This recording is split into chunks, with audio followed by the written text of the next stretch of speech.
बिस्मिल्लाहिर्रहमानिर्रहीम जी। आज की मेरी वीडियो है पेटूनिया पे। पेटूनिया की ये जो टाइप है, एक तो मैक्सिकन पेटूनिया होता है, लेकिन ये वाइल्ड पेटूनिया है। इसकी लीव्स में थोड़ा फ़र्क होता है। उसकी लीव्स थोड़ी लंबी होती है और लंबी होने के साथ उसमें थोड़ी शेप जो उसकी है वो थोड़ी चेंज होती है लंबाई में। और दूसरा ये जो वाइल्ड पेटूनिया है वो मैक्सिकन पेटूनिया की निस्बत थोड़ा सा हार्डी होता है, यानी कि इसका जो मिजाज है वो टफ़ है। अगर इसको ज़्यादा पानी मिल जाए तब भी सर्वाइव करता है, और अगर कम पानी मिले तब भी सर्वाइव कर जाएगा। और दूसरी बात के वाइल्ड पेटूनिया में जो फ़र्क है और मैक्सिकन पेटूनिया में, इसका जो फूल है उसका कलर, ये देखें एक ब्रांच निकल भी रही है इसकी थोड़ा सा। इसका ये खूबसूरत तो दोनों ही फूल होते हैं। इसका जो कलर है वो थोड़ा लाइट होता है। इसके पत्तों की शेप भी थोड़ी चेंज होती है और हार्डी होता है उसकी निस्बत। वो थोड़ा मिजाज में थोड़ा नाजुक होता है, ये रफ टफ होता है। ये सराई पौधा है, ज़्यादातर केरला के जंगलों में ये आम मिल जाता है। कोई इसकी प्रोपिगेशन का ख़ास ख्याल नहीं रखा जाता। इवन पाकिस्तान में भी ये कहीं कहीं हमें नज़र आ भी जाएगा, जहाँ बहुत ज़्यादा बेयारो मददगार से पौधे हों, तो हम इसे घर में भी लगा सकते हैं। ठीक है, प्लांटेशन के लिए मैंने मदर प्लांट से कुछ कटिंग ली है, ये मैं आपके सामने लगा भी दूँगी। लेकिन मुझे ये वाइल्ड पेटूनिया मैक्सिकन पेटूनिया की निस्बत ज़्यादा अच्छा लगता है। इस वजह से एक तो ये हार्डी है और दूसरा उसकी निस्बत खूबसूरत भी है, और इसके केयर हमें बिल्कुल भी नहीं करनी पड़ती। पानी अगर कम ज़्यादा हो तो हम इसका अब ये देखें तकरीबन मोर देन 1 वीक है मैंने इसको पानी में रखा हुआ है। इस गिलास के अंदर मैं थोड़ा टाइम का वेट कर रही थी, पानी में चेंज कर देती थी।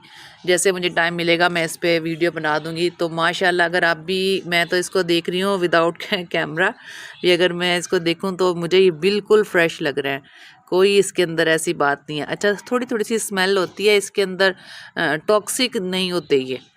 ठीक है, नॉर्मल से पौधे होते हैं, लेकिन बस देखने में खूबसूरत हैं। एवरग्रीन पौधे हैं, एवरग्रीन, यानी कि ये साल हर साल आपको जो है अपनी खूबसूरती से आप इनसे लुत्फ़अंदोज़ हो सकते हैं। लेकिन जो फ्लावरिंग है वो मोस्टली इनकी गर्मी के मौसम में ही होती है। सर्दियों में फ्लावरिंग कम हो जाती है और ढेरों ढेर फ्लावरिंग होती है।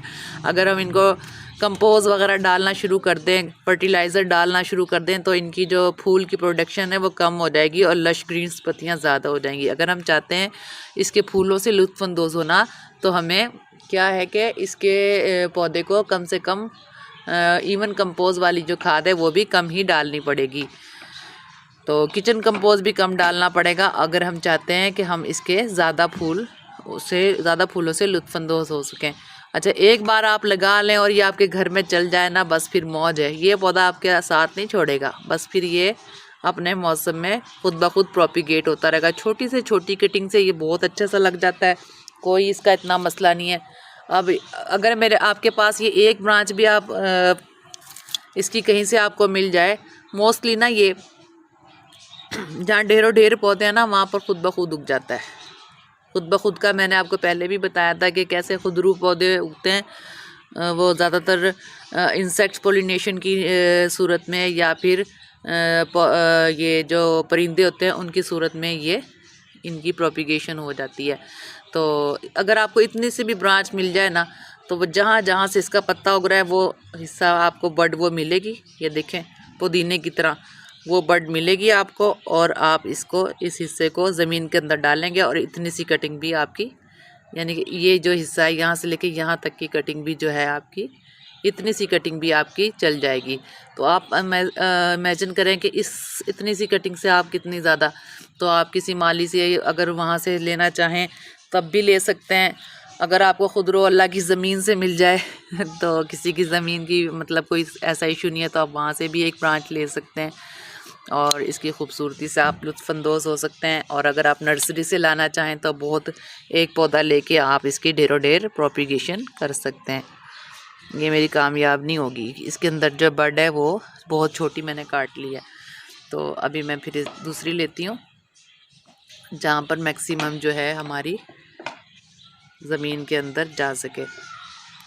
बस शर्त ये हो कि ये जो चीज़ है, ये बड जो है ये जानी चाहिए ज़मीन के अंदर, ताकि यहाँ से हमारी, ये देखेंगे उससे छोटी है लेकिन इसमें 2 बड्स आ जाएंगे, 2 रूट की जगह जो है यहाँ पर दो जगह से रूटिंग हो जाएगी, हालांकि उससे छोटी है।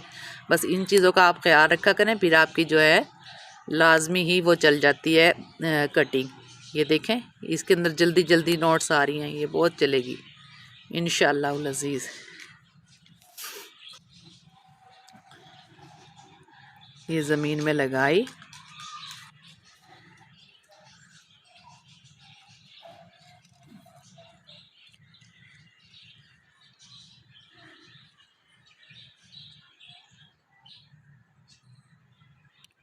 पहले की तरह सबसे पहले ज़रा नीचे गहराई से पुश करें, गहराई से, उसके बाद थोड़ा ऊपर, और फिर एट द एंड आप इसको बिल्कुल ऊपर वाली साइड से इसकी पोजीशन को सीधा करते हुए कटिंग को लगा दें।